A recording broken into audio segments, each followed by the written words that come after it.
Até num lado muito triste da vida, numa tragédia como a que aconteceu com o Gugu, de uma morte inesperada e por um motivo torpe, né? Na verdade, existe um lado que acaba sendo positivo e nesse caso foi o desejo dele de ser um doador de todos os seus órgãos, porque após ter a morte cerebral, né, encefálica confirmada na sexta-feira de 22, a família, doutora, ela respeitou um desejo do Gugu de doação dos seus órgãos. Uma coisa que muita gente falou e que eu fiquei pensando, né? Eu contava e não chegava a essa conta, e até agora não cheguei, por isso que bom que você está aqui para esclarecer. Talvez seja uma dúvida de outras pessoas.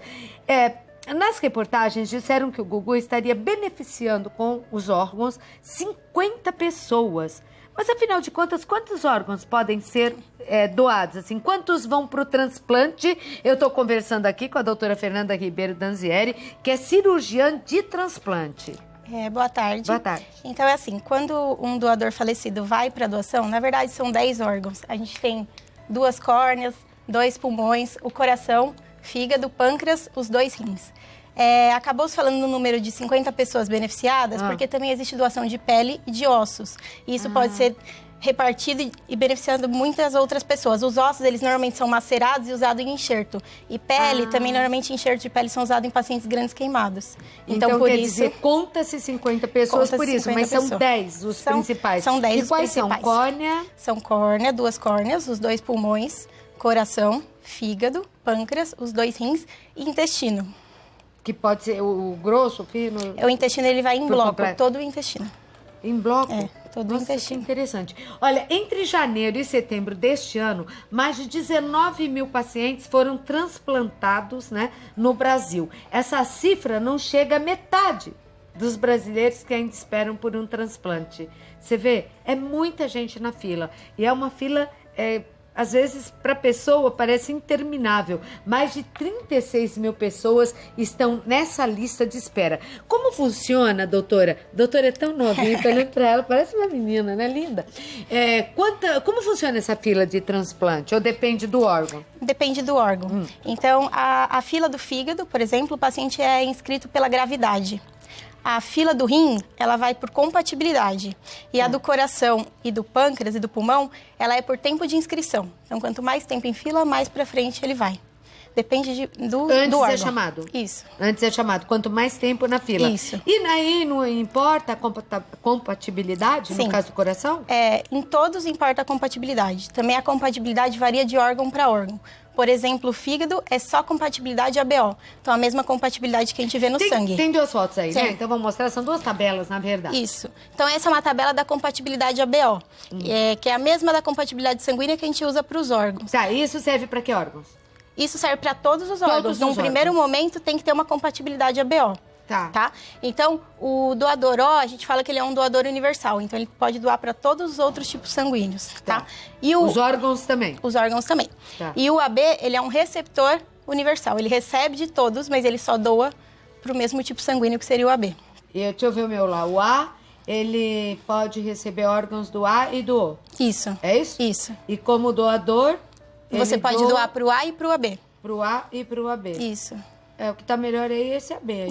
Ele é o né? receptor universal. Então, quer dizer, quem está na fila é AB vai receber antes. Ele é receptor universal.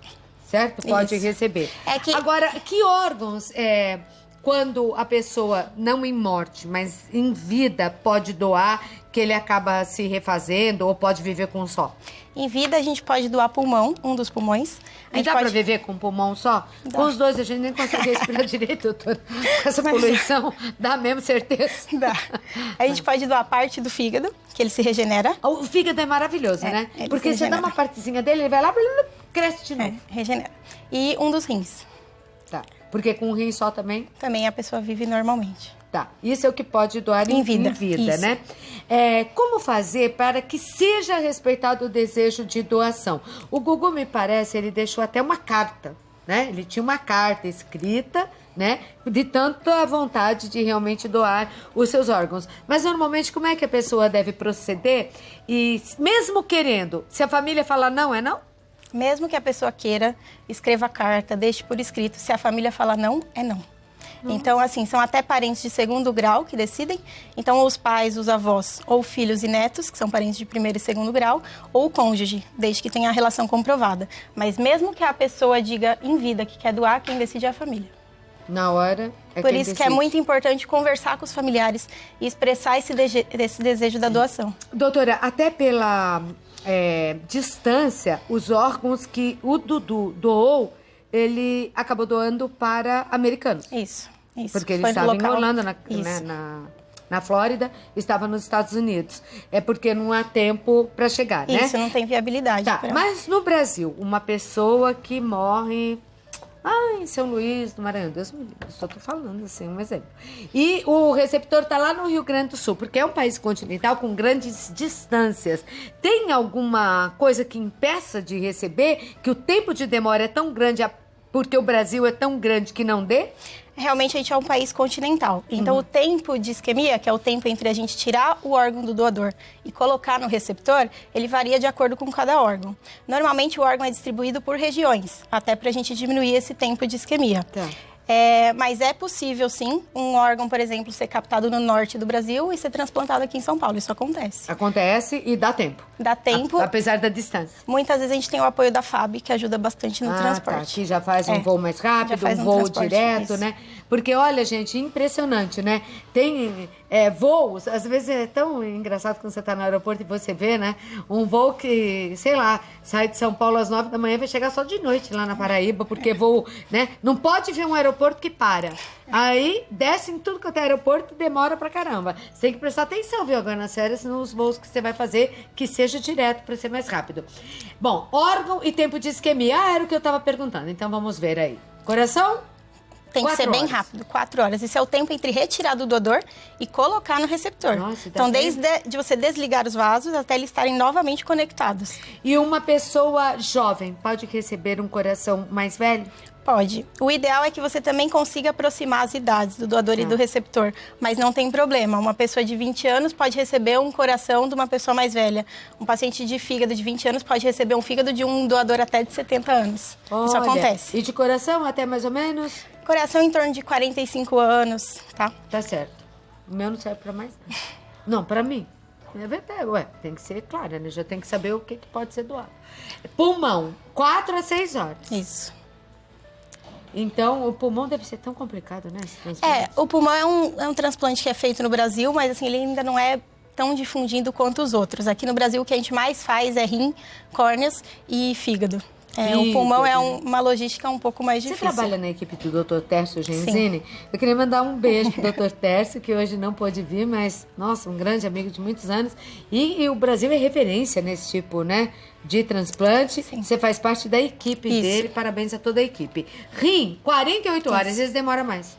O rim, a gente consegue ter um tempo maior. O rim, a hora que a gente tira do doador, a gente ainda não sabe quem vai ser o receptor. Porque a compatibilidade dele é feita depois que ele é retirado. Porque depende de alguns gânglios, então ele tem um tempo de isquemia maior. Ele aguenta mais tempo. Aguenta mais tempo para saber onde ficam esses órgãos. Que nem o coração vai de lá para cá onde? Numa caixinha?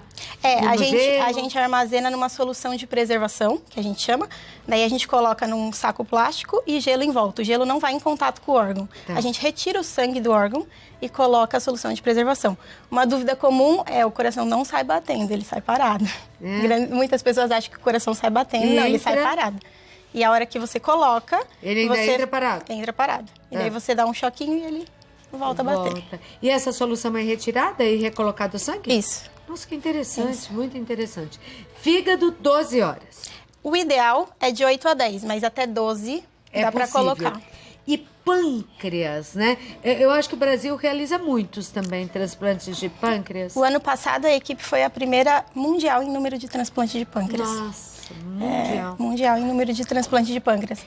Então tem muita gente que precisa ainda, né? Tem muita gente que precisa. Bom, eu já volto pra gente continuar conversando. Eu queria tanto responder a sua pergunta. Tão bom tê-la aqui e poder saber tudo sobre transplante, não é? Você pode, eu tô ao vivo, são 16h42. Mande a sua pergunta já, eu vou lá dar um recado. É tempo de você mandar um WhatsApp pra mim, fazendo a sua pergunta pra doutora Fernanda Ribeiro Dancieri, que hoje está ao meu lado. É 12 99713 26 22. Doutora Fernanda Ribeiro Danzieri, que é cirurgiã de transplante e já tem perguntas aí. Então, vamos às perguntas, né? Já que eu pedi, o povo já perguntou. É a Marley. Olá, boa tarde. Oi, Marley. Doutora, a pessoa que foi intoxicada com veneno agrícola pode ser doador de órgãos e de sangue? Campo Grande, Mato Grosso do Sul. Sim, se não for uma coisa muito recente, sim. Se tiver sido um evento passado, ela tiver sido tratada e estiver bem, ela pode ser doadora, sim. Doutora, quem retira o órgão? O rim é retirado por uma equipe que chama OPO, que é a Organização de Procura de Órgãos. Eles têm médicos que vão lá e retiram os rins, que é igual eu expliquei... Em todo o Brasil? Em todo o Brasil. Igual eu expliquei, as OPOs são regionais, tá? E eles retiram o rim para ver a compatibilidade, para ver para quem vai. Os outros órgãos, a própria equipe que vai implantar é que vai lá retirar. Ah, é a própria equipe? Por exemplo, a equipe é de São Paulo que vai usar esse coração numa pessoa. A equipe vai até lá, traz o coração e já coloca. Interessante. Isso. Vamos à próxima pergunta, Fátima. Boa tarde, Santa Receita. Boa tarde! Doutor, peguei todo mundo desprevenido agora. Doutor, existe algum custo para a família do doador de órgãos após a sua morte? Ela é do Rio de Janeiro. Não existe nenhum custo, inclusive... Só agradecimento. Algumas cidades até proporcionam a parte de velório e de enterro para a família do doador. Ah, existem às vezes benefícios. Existe às vezes incentivo nesse sentido. Vamos à próxima. Edileuza. Olá, Santa Receita. Gostaria de saber quais são os órgãos que posso doar viva. Vamos repetir aqui para você. Ela pode doar um dos pulmões, pode doar parte do fígado e pode doar um dos rins. Como o Brasil se encontra em relação à rejeição dos transplantes aqui realizados? A rejeição do transplante, ela pode acontecer em qualquer momento. Qualquer tipo de transplante também? Qualquer tipo de transplante. Tem órgãos que rejeitam mais, outros que rejeitam menos. Mas sempre no começo o risco de rejeição é maior. Conforme vai passando o tempo, o risco de rejeição vai diminuindo, mas ele sempre existe. Por isso que é importante que o paciente nunca perca o segmento. Ele sempre tem que acompanhar com a equipe para o resto da vida. Tá, mas já melhorou muito, né, nesse aspecto. Já. A pessoa prefere não se identificar. Boa tarde, eu gostaria de saber quem é soro positivo. Pode ser doador de órgãos? Pode. Se a pessoa tiver... Não tem nada a ver? Assim, a gente tem que fazer alguns exames de carga viral, um outro exame que chama CD4, e o receptor também tem que ser soro positivo. Mas existe essa possibilidade. Nossa, eu queria tanto continuar conversando com você aqui, mas o tempo tá meio apertado. Mais alguma coisa? Aliás, a gente pôs o bonecão aí para exemplificar e aí tem vários órgãos já expostos e ela falou que até, no caso, o intestino num bloco só ele pode ser doado, não é? Alguma coisa que eu não perguntei que seria importante falar, doutora, por favor? Um dos maiores tabus ainda no Brasil é a recusa das famílias de doação. Tá? Por mais que a gente faça campanhas e incentive, a gente ainda tem uma taxa de recusa em torno de 40%. Nossa, é uma taxa de recusa muito alta. Por quê? Porque não aparece nada. Assim, existe vários motivos para isso. A gente tenta melhorar isso com campanha, tá? Mas o mais importante é as pessoas falarem em vida que elas têm essa vontade. Porque a gente nunca sabe quando pode acontecer uma tragédia. Até que idade uma pessoa pode ser doadora? A gente consegue pegar órgão de pessoas até acima de 70, perto de 80 anos. É mesmo? Não todos os órgãos, mas... Mas alguns... dá para oferecer como ajuda para os outros, né? Eu conversei aqui com a doutora Fernanda Ribeiro Danzieri, cirurgiã de transplante. Eu vou deixar os contatos, hepato.com.br. Ela é da equipe do Dr. Tércio Genzini e é uma equipe referência em transplantes no Brasil. Veio lá de São Paulo para participar e eu queria agradecer muito, viu? 11 3284 9551, 11 3284 9551, 11 3541 1698. Só Deus sabe como o Brasil ficaria feliz se o Gugu não tivesse morrido, né? Muito mais feliz, mas existe aí uma possibilidade de chamada de atenção para, primeiro, o motivo da morte, né? Que a gente, às vezes, faz as coisas no automático e não deveria. E outra coisa, ajuda em relação ao transplante. Aumenta o número de doações quando acontece um caso de tanta repercussão? Sim, deu uma visibilidade muito boa para a questão da doação de órgão. E, igual eu falei, dentro de uma tragédia, a gente sempre tem que achar uma coisa positiva. Então... Parabéns à família, né? Que parabéns à família. Teve esse respeito com o Gugu, que queria ser um doador de todos os seus órgãos. Um beijo, doutora. Obrigada. Muito obrigada pela presença aqui, viu? Obrigada.